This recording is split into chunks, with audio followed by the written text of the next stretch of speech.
మీ business ఏదైనా మీ ఊర్లో promotion చేయాలంటే అది సుమన్ టీవీతోనే సాధ్యం. ఇప్పుడే సంప్రదించండి.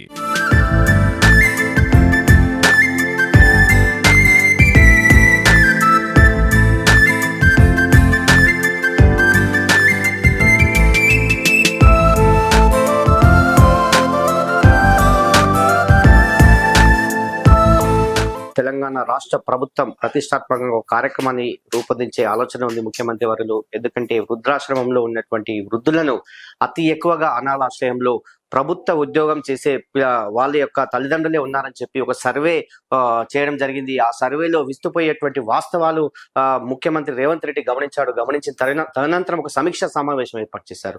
ఆ సమీక్షా సమావేశంలో తీవ్రంగా హెచ్చరించడం జరిగింది. ఎందుకంటే ఉద్యోగస్తులకు సంబంధించి తల్లిదండ్రులను వృద్ధాశ్రమంలో అదేవిధంగా అనాథాశ్రమంలో వదిలేస్తున్నారు, గాలికి వదిలేస్తున్నారు, వాళ్ళని పట్టించుకోవట్లేదు, వారి జీతభత్యాలతో ఎంజాయ్ చేస్తారు. కానీ ఈ వృద్ధులను ఎందుకు ఇలా చేస్తారని చెప్పి తీవ్రంగా హెచ్చరించడం జరిగింది. దీనిపై మాట్లాడడానికి మనతో ప్రభుత్వ విప్ బి లైలే గారు ఉన్నారు. వారిని అడిగి తెలుసుకుందాం. సార్ చెప్పండి, నిజంగా వృద్ధాశ్రమంలో ఎక్కువగా ఉద్యోగస్తుల సంబంధించి తల్లిదండ్రులే ఉంటున్నారు, దానిపైన సమీక్ష నిర్వహించిన రేవంత్ రెడ్డి గారు తీవ్రంగా హెచ్చరించడం జరిగింది. దీనిపై మీ స్పందన సార్?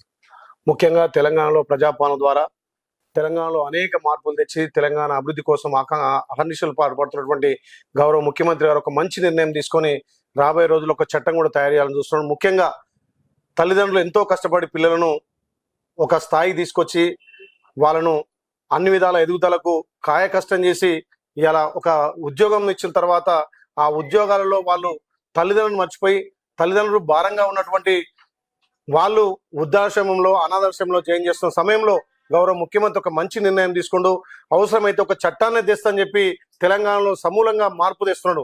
ముఖ్యంగా ఉద్యోగస్తుల్లో ఒక అభద్రభావంతో ఉద్యోగస్తులు ఎక్కువ కూడా తల్లిదండ్రులు భారంగా భావించి ఏదో కొంత అమౌంట్ ఇచ్చి వృద్ధాశ్రమంలో గడపొచ్చు అనే ఉద్దేశంతో చాలా మంది తల్లిదండ్రులు నిర్ణయం తీసుకుంటే దాని మీద కఠినమైనటువంటి నిర్ణయం తీసుకొని ఏదైతే ఉద్యోగస్తులు తల్లిదండ్రులను అనాథాశ్రమంలో కానీ అక్కడ ఉన్న వృద్ధాశ్రమంలో వేస్తే వాళ్ళ శాలరీ నుంచి వాళ్ళ జీతాల నుంచి 15 నుంచి 20% కట్ చేసి నేరుగా తల్లిదండ్రుల ఖాతాలు వేస్తారు. నిజంగా కూడా ఒక గొప్ప నిర్ణయం.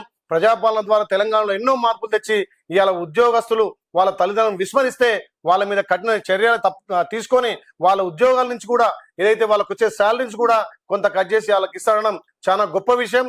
రాబోయే రోజు దీన్ని చట్టం కూడా చేస్తానందుకు గౌరవ ముఖ్యమంత్రి తెలంగాణ ప్రజలు కూడా హర్షాద్వేత్తలు వ్యక్తం చేస్తున్నారు.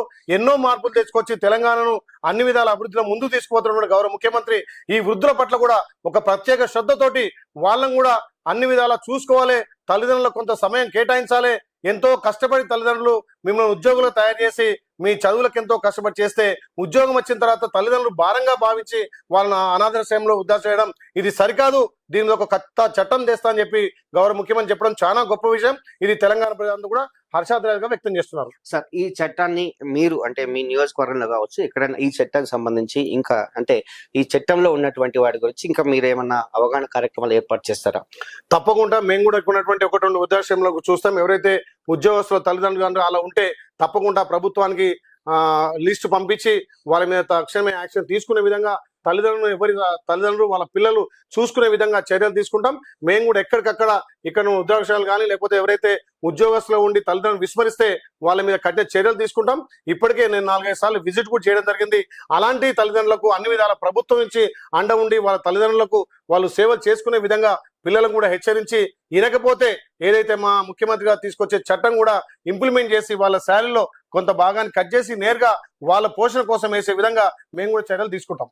నిజంగా ఈ చట్టం పైన ఆలేరు నియోజకవర్గానికి సంబంధించి కూడా నేను కూడా ఎక్కడైతే వృద్ధాశ్రమం కానీ అనాథాశ్రమం తిరుగుతాను, మొత్తం కూడా లిస్ట్ అంతా కూడా తీసుకుంటాను. దానికి సంబంధించి వాళ్ళ తల్లిదండ్రులకు ఏమైనా ఇబ్బంది కలిగినట్లయితే ఎట్టి పరిస్థితుల్లో ఊరుకునే ప్రసక్తి లేదని చెప్పినట్టు విషయం. ఇది కేవలం అరుణ్తో శరత్ యాదవ్.